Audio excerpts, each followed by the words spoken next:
Hello and welcome to another video for Minus Touch Toys, Games, Collectibles. And today, well, we're looking at something that's now quite old, has become very, very collectible, and is becoming increasingly more difficult to find, especially in this mint unopened condition. We are looking at the 1994 release by Applause from their miniature figurine series of figures from Star Trek Generations. Which was the first movie to feature the Next Generation crew and the final movie to feature some of the cast from the original Star Trek. And these figures are all figures that appeared in that movie. Now, Star Trek Generations was an American science fiction film, and it was the 7th film in the Star Trek franchise. In the film franchise, I should say. And it joins the cast of the original television series from the 1960s and the sequel television series, The Next Generation, from 1987 on. Now, stars include William Shatner, James Doohan, Walter Koenig from the original television series, and also you have obviously the cast from, in fact, all of the cast from Star Trek The Next Generation. Now, the movie sees Captain Jean-Luc Picard join forces with Captain James T. Kirk to stop the villain Tholian Soran from destroying the planetary system in his attempt to return to an extra-dimensional realm known as the Nexus. And the whole efforts of Soran to get back to the Nexus causes destruction and planet obliteration, all for his own gain, so that he can return to this Nexus, which has no concept of time, so he can go back to his family, which were destroyed by the Borg some many years prior.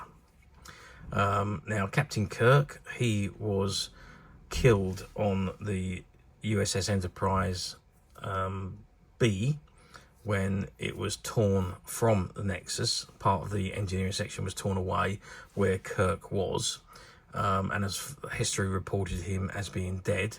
However, he was in the Nexus, and Captain Picard actually gets into the Nexus, as does Soran, and their attempt to stop Soran from destroying everything. They go back in time to Viridian 3 to prevent Soran from getting his way, destroying a star and diverting the ribbon to pick him up and return him to that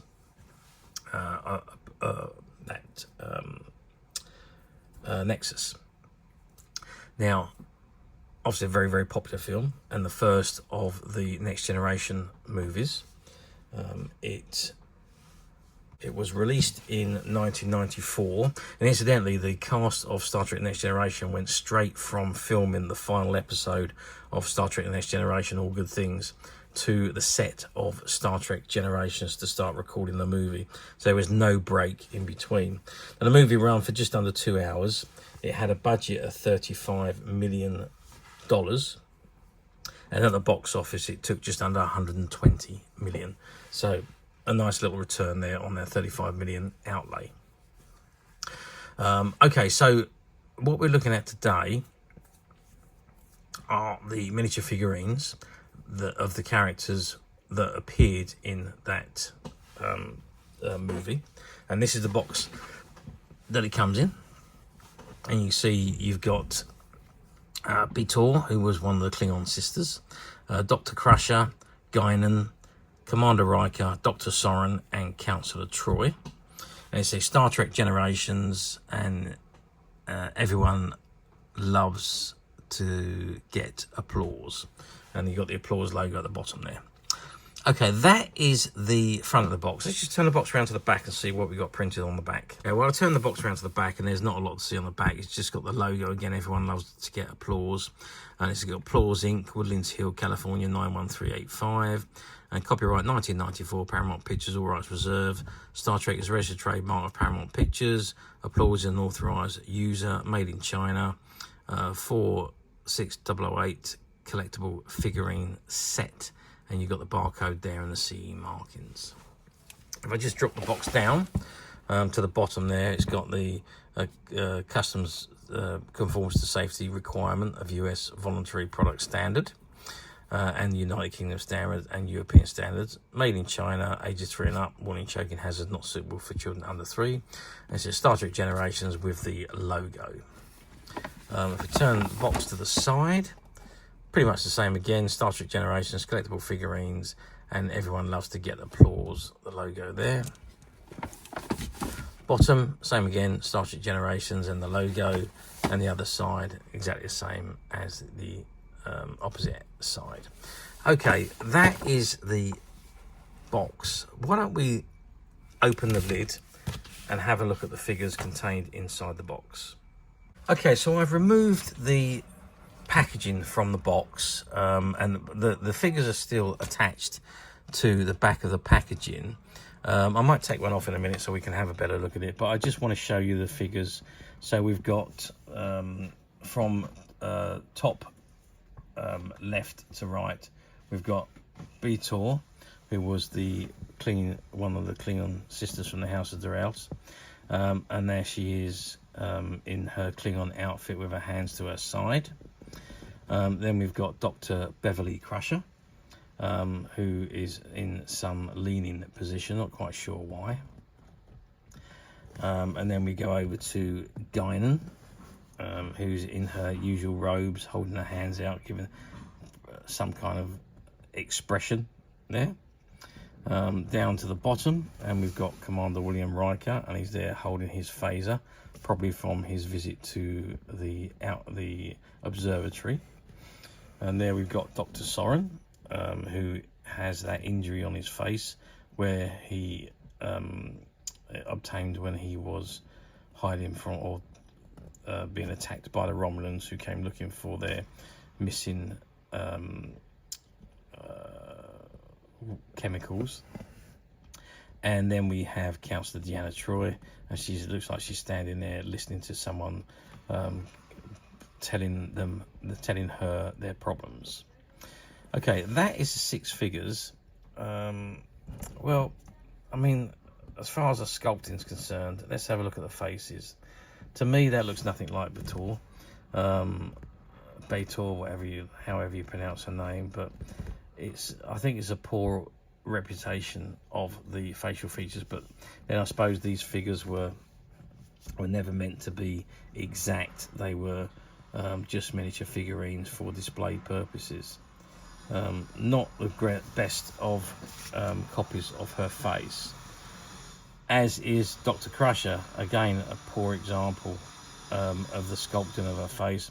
Really doesn't look much like her, but you know, we are going back 31 years. Things have obviously changed somewhat, and sculpting now is very, very different.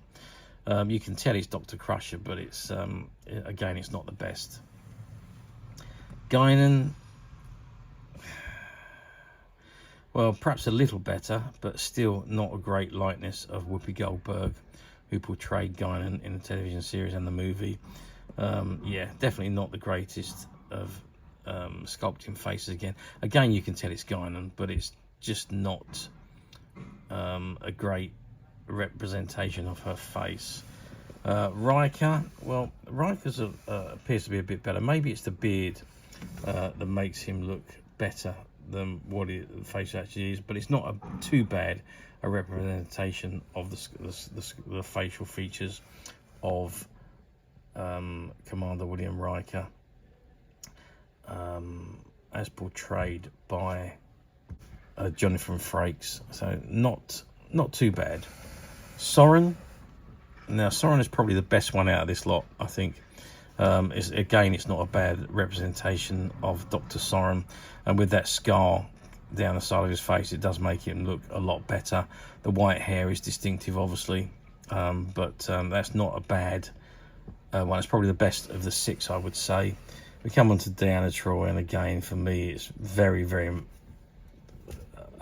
far away from Marina Sirtis looks as she was in Star Trek: The Next Generation, in Star Trek Generations, I should say.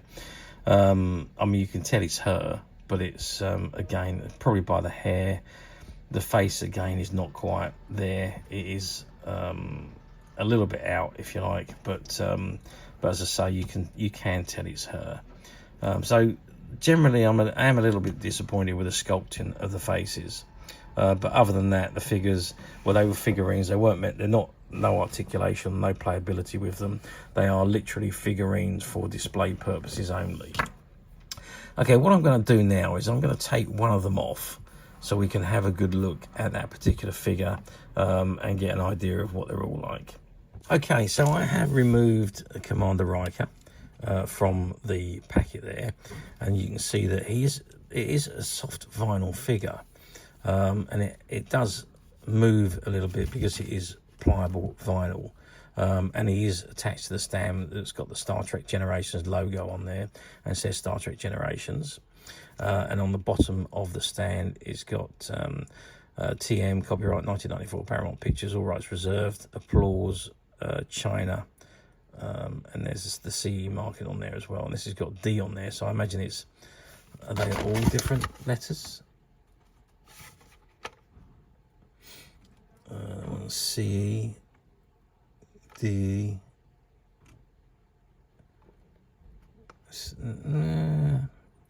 We got A, B, yeah, so we got big A, big B.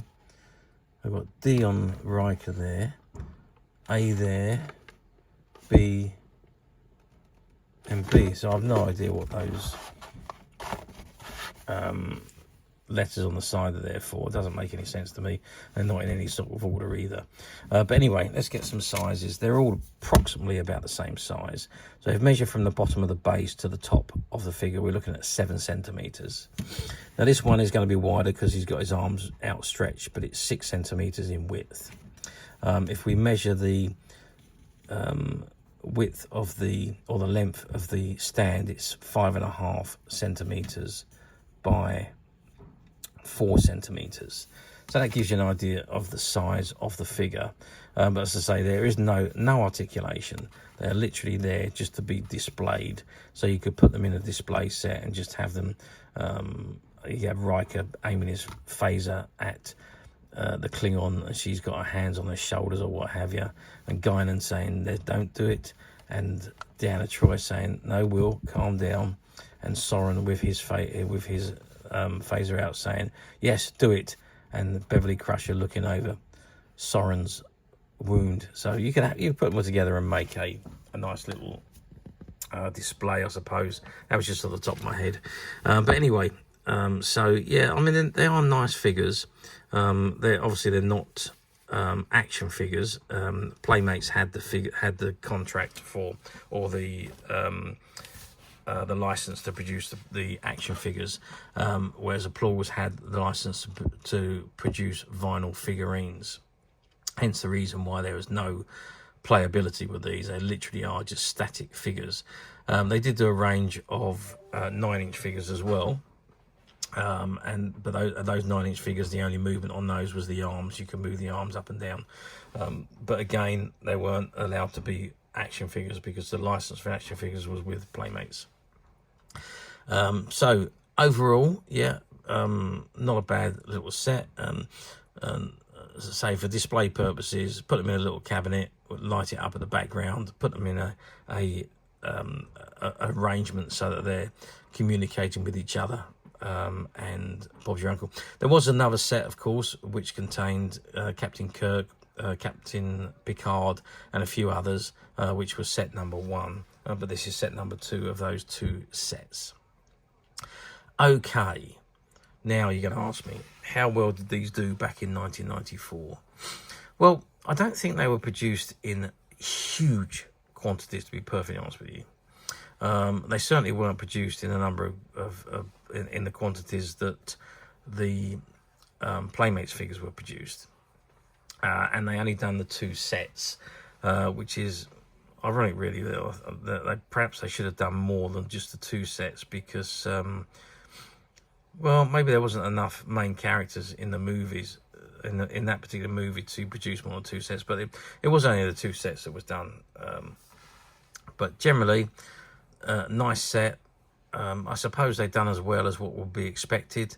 I think the 9-inch figures, sold a lot better than these ones, probably because they were just bigger and more attractable, I would imagine. But yeah, I suppose overall they've done the job. They sold the figures, and in a display, I think they do look quite nice.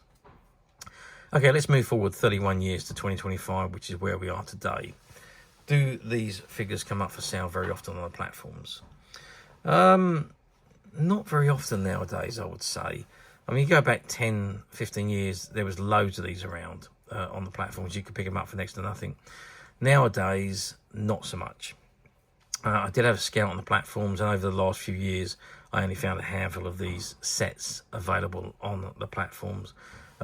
Very few available now. I think there might have been one or two others that were available on platforms, but in no great quantities, and obviously the prices are now quite a lot higher compared to what they were 10 or 15 years ago.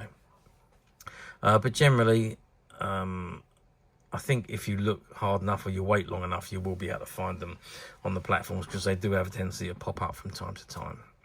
Both this and the other set. So I didn't find any. I think I found one of this set and a couple of the other sets.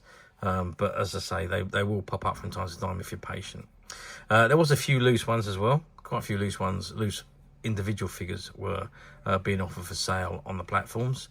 But obviously you buy 2 or 3 of those and you've done the price of a whole set. So it doesn't really make sense to buy them individually.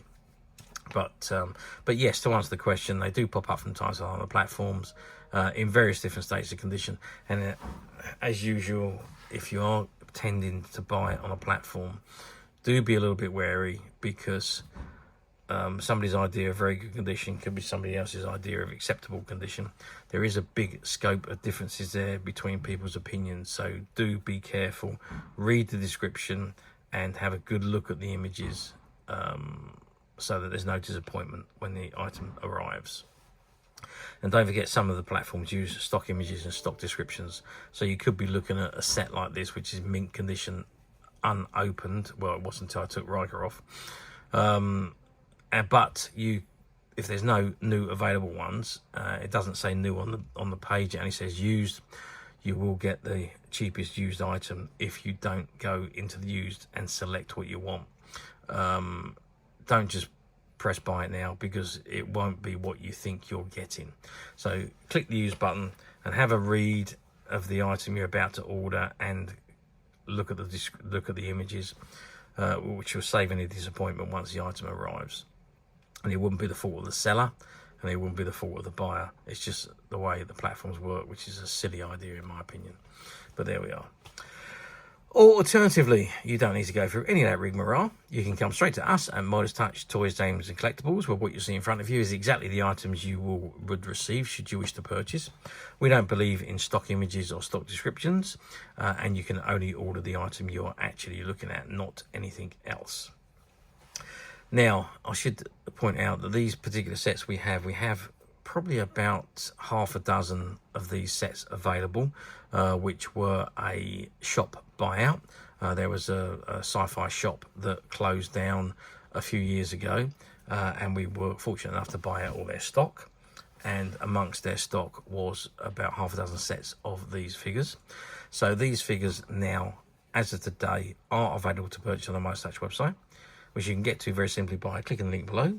It will take you straight to the website, where you'll be able to find these and many other vintage Star Trek items, and many other vintage toys, games and collectibles. Come to that. There's over 10,000 products currently available on the website for you to view and purchase at your leisure. And don't forget to hit the subscribe button, because we're uploading videos for every new item that goes into the website. There will be something for everybody, and I'm absolutely positive this is something that you're not going to want to miss, because we literally have thousands and thousands of new items which we're shooting videos for and uploading on a daily basis. So if there is something in particular you're looking for, something old you've never been able to find, something quirky that you might want to buy for a friend, or perhaps just something from your childhood that you'd like to own again to help you recuperate those long lost childhood memories. Well, stay tuned, keep watching, because you never know, the next item we upload could be that item you've been looking for. Okay, that is it for me on this particular item. I do hope you've enjoyed reviewing this wonderful, wonderful Star Trek Generations Applause figurine set with me. Thank you for watching, and we'll see you again next video. So bye for now.